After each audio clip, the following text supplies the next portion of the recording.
The Galaxy have a new vice president, but will Chris Klein continue to pull the strings like a Bond villain? Is keeping Julio Urias long-term in the Dodgers thinking? And I'm not sure yet if the Trojans have solved their tackling problem on defense. Good morning. I'm James. This is your daily dose of sports and snark for the greatest sports city in the world, Los Angeles.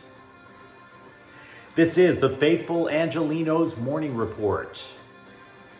It is April 8th, 2023. It is Galaxy Game Day, and man, we got a lot to talk about when it comes to the five-time MLS Cup champs today. But if you like the content that we put out about LA sports overall, clickety-clack the like button. Clickety-clack the subscribe button. There's a notification bell. Hit that. It'll let you know when we drop new content. Sharing is caring, and let people know we exist. And comment. If you're a Galaxy supporter, I absolutely want to hear from you today. Before we go through the news and notes, we got to look at the scoreboard as well. Big night. The Lakers beat Phoenix 121-107. Critical in the race to avoid the play-in round and actually make the real playoffs instead of playing in. Having said that, I'm going to doubt this team avoids the play-in round. Here's why. In order for the Lakers to clinch the 6th seed, they have to win their final game against Utah. The Warriors and the Pelicans have to lose their last game. And then the Clippers have to lose their last 2 games.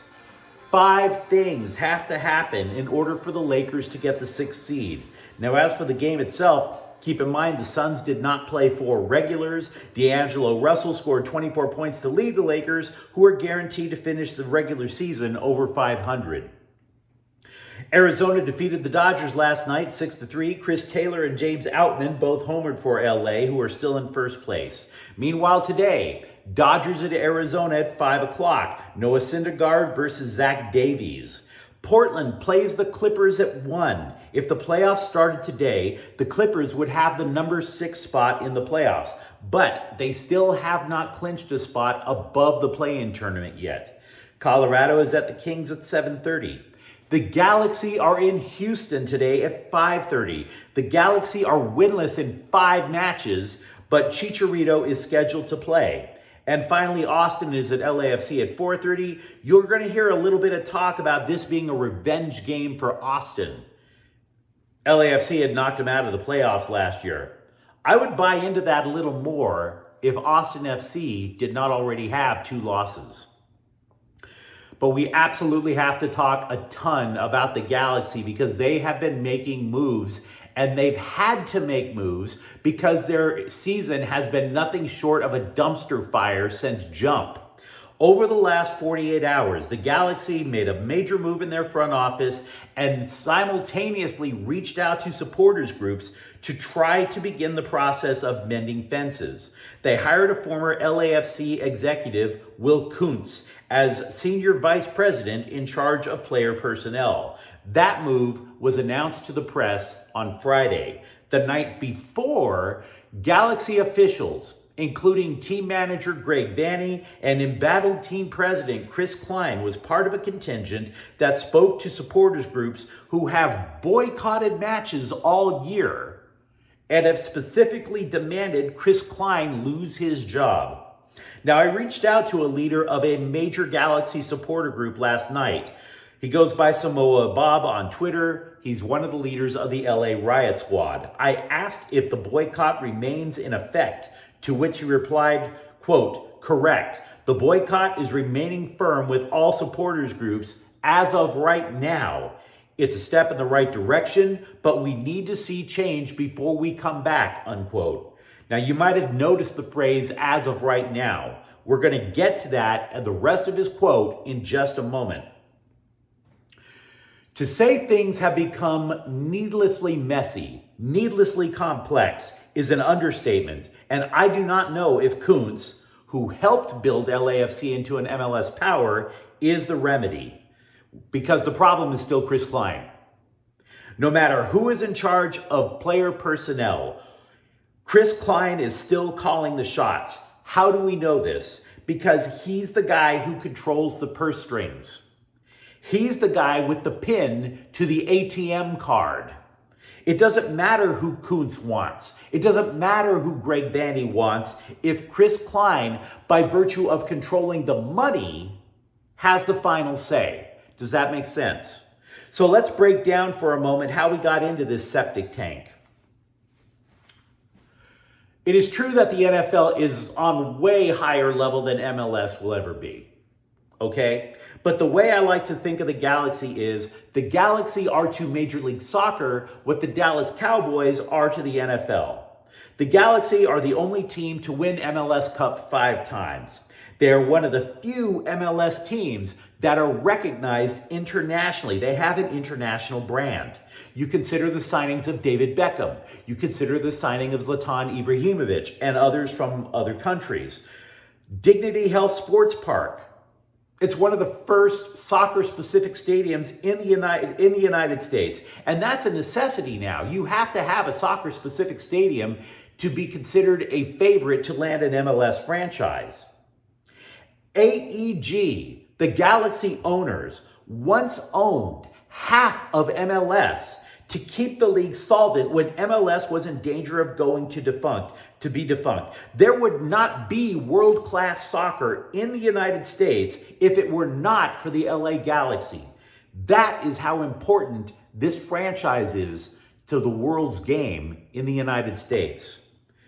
Moreover, if it weren't for former Galaxy goalie Kevin Hartman, there might not be supporters groups in MLS. If you're only a casual soccer fan, you watch a game every so often and you're asking yourself, who are those people singing? What's with those big signs that they bring out before the match? That is from the supporters groups. Hartman challenged Galaxy fans to create a Galaxy supporters group, and now the Galaxy have 5. Galaxy fans inspired team fan groups across the nation to create supporters groups. Groups that love their team so much that they sing, dance, play musical instruments. It creates an atmosphere unlike any other sport in the United States. MLS, therefore, is not as much fun if it's not for the LA Riot Squad, if it's not for the Angel City Brigade, the Galaxians, Galaxy Outlaws, Ghost Ultras. So they not only support the Galaxy at home, they buy plane tickets and travel in packs to back the team from sea to shining sea. So just like the Dallas Cowboys, the Galaxy have fans all over the country. The Galaxy are recognized all over the world, and they are also, much like the Dallas Cowboys, a shell of them former selves. So you have to ask yourself, what would it take to bring all of these thousands of people who love the Galaxy to turn and not show up? In the Galaxy's case, it's Chris Klein, the team president. The Galaxy have not added a trophy of any sort since 2014. Barack Obama was president. Donald Trump hadn't even announced he was going to run for president. That's how long ago we're talking about. 2014, by the way, directly coincides with Klein's appointment to team president. The Galaxy have missed the playoffs 4 times since then. In other sports, a general manager gets maybe 2 chances to name a head coach or a manager before he gets run. Since Klein was promoted, the Galaxy have had 7 managers. They have had multiple general managers. Even worse, they were caught up in a cheating scandal regarding the acquisition of Christian Pavone. Klein only got a suspension. For all the talk that LA Dodger fans such as myself have about the Houston Astros getting caught cheating, the Galaxy got caught cheating. And Chris Klein kept his job. Inter Miami got caught up in a similar issue with cheating to build a roster. They cleaned house. The Galaxy didn't. They only have 2 playoff wins and were bounced out of the playoffs twice by crosstown rival LAFC. Now, as a result of LAFC's ambition, an ambition the Galaxy used to have, the black and gold are becoming recognized on the international level as well. So Klein kept his gig, which was announced in a late-night press release in January, and the supporters groups flat out melted down. They said they weren't going to show up anymore. The Galaxy mistakenly thought the supporters groups were bluffing. What made the Galaxy think the fans were bluffing? What made them think that? Last year, there was a plane circling Dignity Health Sports Park demanding Chris Klein get fired. What made you think they were bluffing? That wasn't a hint? So now there's protests outside the stadium. They don't go into the stadium. The protest has caught up in the national press, the international press. Last week's home match against Seattle prompted announcers on both the Fox Network and Apple TV to talk at length about the boycott because, in the words of Taylor Twellman, quote, "It's dead in here," unquote. Last Saturday's attendance was announced as 22,008. It looked like less than half that. Imagine the uproar. To go back to the Cowboys, imagine the uproar if AT&T Stadium in Arlington was half full for a Cowboys game. The NFL would be in a panic. And in my opinion, that's what prompted these moves. I believe the MLS called the Galaxy and said, you guys need to do something about this. It is no accident that there was an emergency meeting between the Galaxy and the front office and the supporters groups last week or a couple of days ago. Even Klein spoke to the supporters. Now, Kuntz is highly regarded, but we don't know with certainty that he was the architect of LAFC's success. John Thorrington is co-president and GM over there. Thorrington is their Chris Klein, only with victories, trophies, and no scandals.